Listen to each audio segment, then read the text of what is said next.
I'm reading Rich Dad and Poor Dad. Ta-da! This is a book that I'm reading now. This is very famous book and popular book among people, and I want to read this book this year. This is old book, as you can see.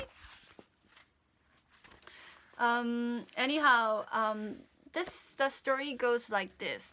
There is a kid whose father is poor, but he happened to go to school where rich kids go there. So he felt something is different among them and him, and he wanted to be rich. He wanted to be rich at the age of 9. So he was looking for lessons for it, how to become rich in your life, and he happened to meet Rich Dad from who is the father of his friend Mike. Anyhow, so Mike's daddy has a kind of some stores, so he let Robert work there, and he got very little bit of money, and he got angry about it. So he decided to quit, or if the Mike daddy raise a pay, he will quit.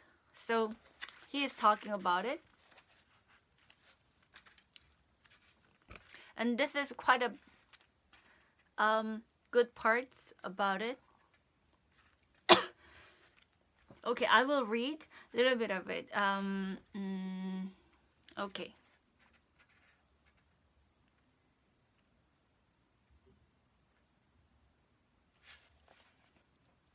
By 9 a.m.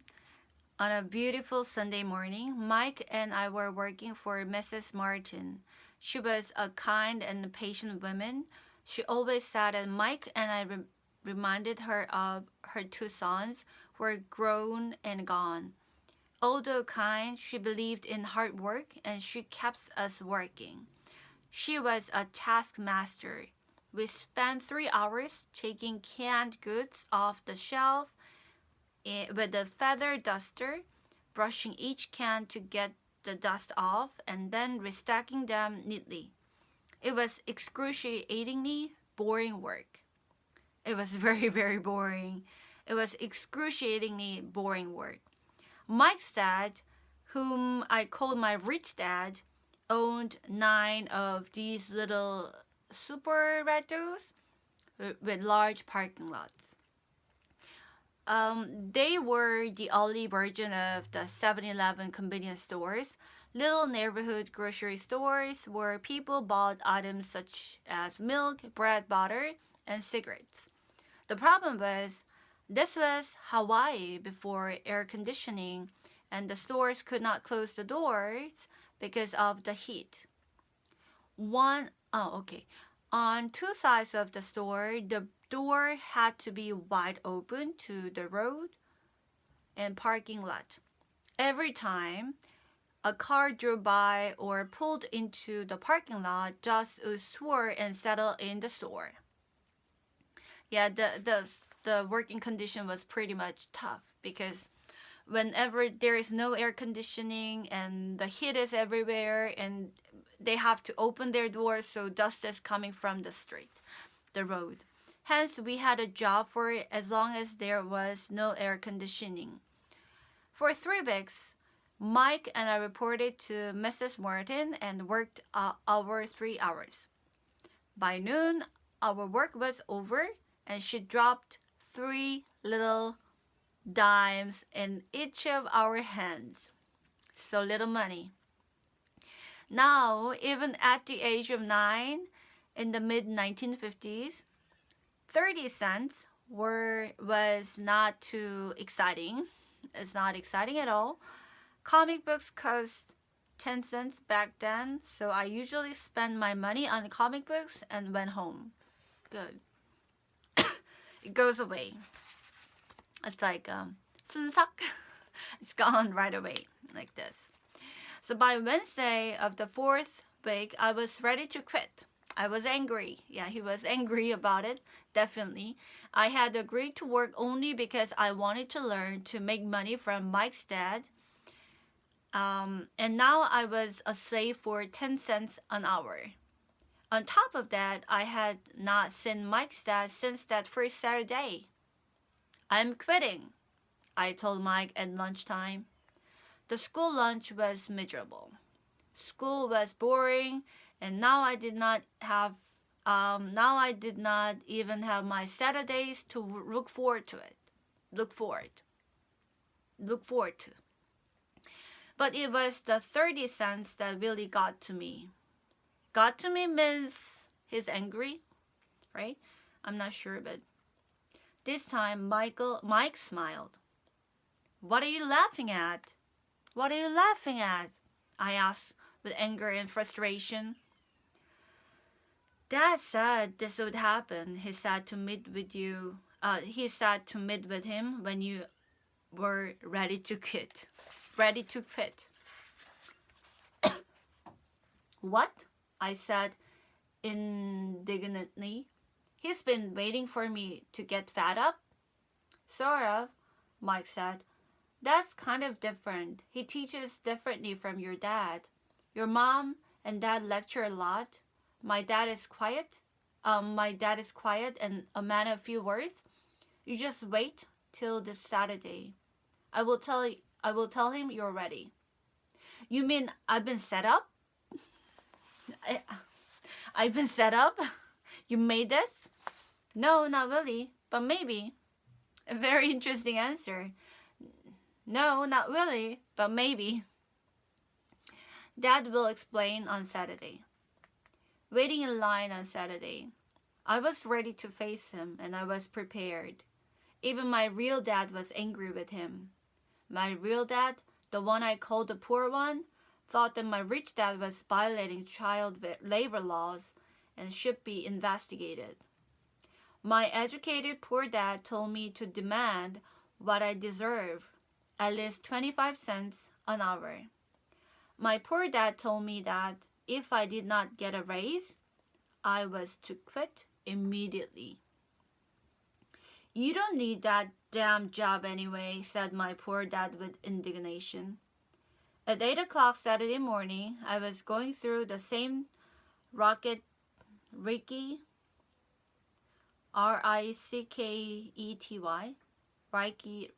door of Mike's house. Take a seat and wait in line, Mike's dad said as I entered. He turned and disappeared into his little office next to a bedroom. I looked around the room and did not see Mike anywhere.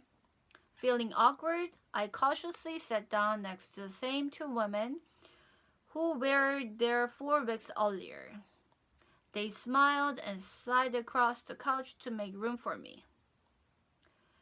45 minutes went by and I was steaming. The two women had met with him and left 30 minutes earlier. An older gentleman was in there for 20 minutes and was also gone. The house was empty and I sat out in his musty, dark living room on a beautiful sunny Hawaiian day, waiting to talk to a cheapskate who exploited children. I could hear him rustling around the office, talking on the phone, and ignoring me. I was now ready to walk out, but for some reason, I stayed. Finally, 15 minutes later, at exactly 9 o'clock, Rich Dad walked out of his office and said nothing, and signaled with his hand for me to enter his dingy office. I understand you want a raise or you're going to quit, Rich Dad said as he swiveled in his office chair. Well, you're not keeping your end of the bargain, I blurted out nearly in tears. You're not keeping your end of the bargain. I blurted it out nearly in tears. It was really frightening for a 9-year-old boy to confront a grown-up. You said that you'd teach me if I worked for you. Well, I've worked for you. I've worked hard. I've given up my baseball games to work for you. And you don't keep your word. You haven't taught me anything. You're a crook, like everyone in town thinks you are. You're greedy. You want all the money and don't take care of your employees. You make me wait and don't show me any respect. I'm only a little boy and I deserve to be treated better. Rich Dad rocked back in his swivel chair, hands up to his chin. Something staring at me. It was like he was studying me. Not bad, he said. In less than a month, you sound like most of my employees. What? I asked. Not understanding what he was saying, I continued with my grievance. I thought you were going to keep your end of the bargain and teach me. Instead, you want to torture me? That's cruel. That's really cruel. I'm teaching you, Rich Dad said quietly. What have you taught me? Nothing, I said angrily. You haven't even talked to me once since I agreed to work for peanuts. 10 cents an hour. I should notify the government about you. You have child labor laws. My dad works for the government, Wow, said the Rich Dad. Now you sound like just most of the people who used to work for me. People I've either fired or they've quit.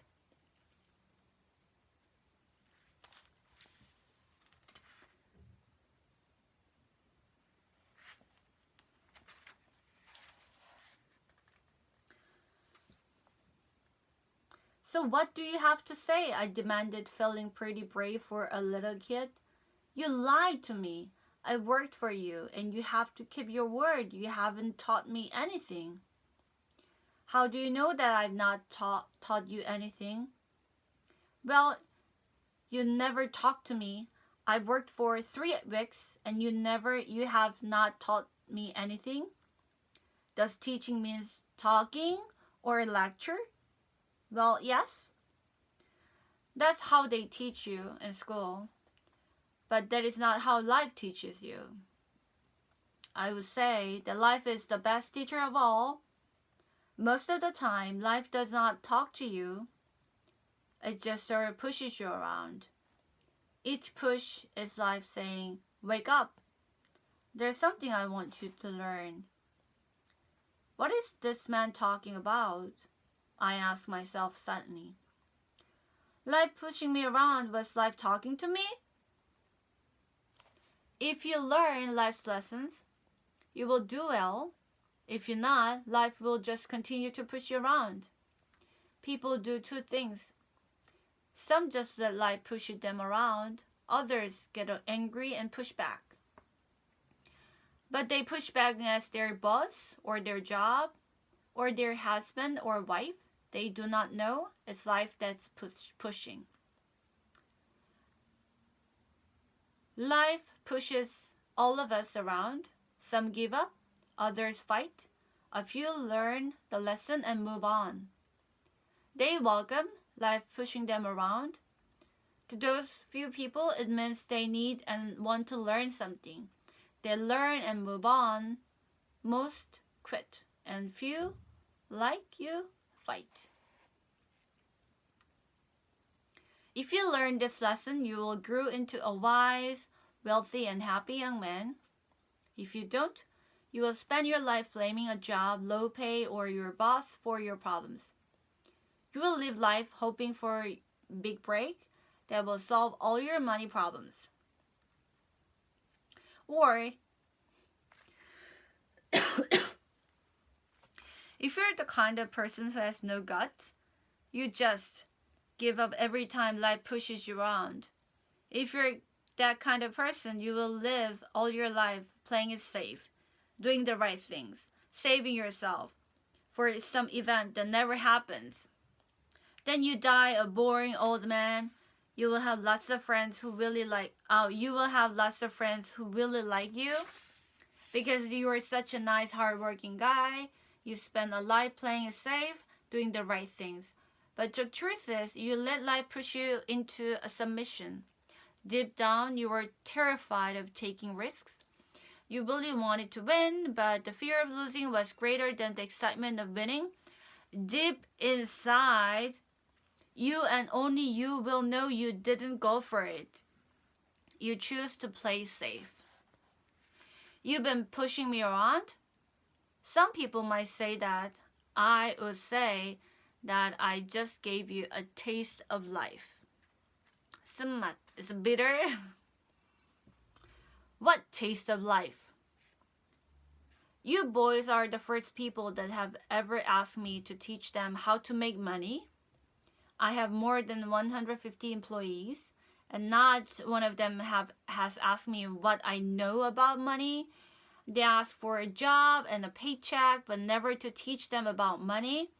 So most will spend the best years of their lives working for money, not really understanding what is it they are working for. So when Mike told me about you wanting to learn how to make money, I decided to design a course that was close to real life. I could talk until I was blue in the face, but you wouldn't hear a thing. So I decided to let life push you around a bit so you could hear me. That's why I only paid you 10 cents. So what is the lesson I learned from working for only 10 cents an hour? I asked. That you're cheap and exploit your workers? You best change your point of view. Stop blaming me, thinking I'm the problem. If you think I'm not the problem, then you have to change me. If you realize that you're the problem, you are the problem, then you can change yourself. Learn something and grow wiser. Most people want everyone else in the world to change but themselves. Let me tell you, it's easier to change yourself than everyone else. I don't understand. Don't blame me for your problems. But you only pay me 10 cents. So what are you learning? You're cheap. See, I think I'm the problem. But you are. Well, keep that attitude and you learn nothing. Keep that attitude that I'm the problem, and what choices do you have? Well, if you don't pay me more or show me more respect and teach me, I will quit. I will quit. Well put. And that's exactly what most people do. They quit and go looking for another job, better opportunity, and higher pay, actually thinking that a new job or more pay will solve the problem. In most cases, it won't. So what will solve the problem, I asked. Just take this measly 10 cents an hour and smile. Is enough? I will show you 10 cents. 10 cents? Yeah, 10 cents. Because 100 cents means $1, so I think this is, oh my God. I got a quarter. Look at this, I got a quarter. Yeah, quarter. And actually what I want to show you is 10 cents. Yeah, this is 10 cents because if I have 10 of this, it became $1 in American currency. Okay. That's what the other people do. Just accept a paycheck knowing that they and their family will struggle financially. But that's all they do, waiting for a raise, thinking that more money will solve the problem. Most just accept it, and some take a second job working harder, but again accepting a small paycheck. I said, okay, this. So what will solve the problem? This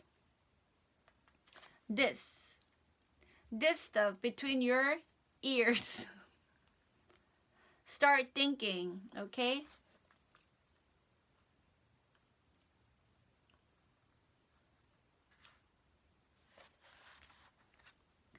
It was at the moment that Rich Dad shared the pivotal point of view that separated him from his employees and my poor dad and led him to eventually become one of the richest men in Hawaii, while my highly educated but poor dad struggled financially all his life. It was a singular point of view that made all the difference over a lifetime. 엄마, 엄마 이거 엄마 자고. 엄마 이거 하고 금방 갈게. 자. 알았어. 엄마 자고 일어나자. Okay, bye bye.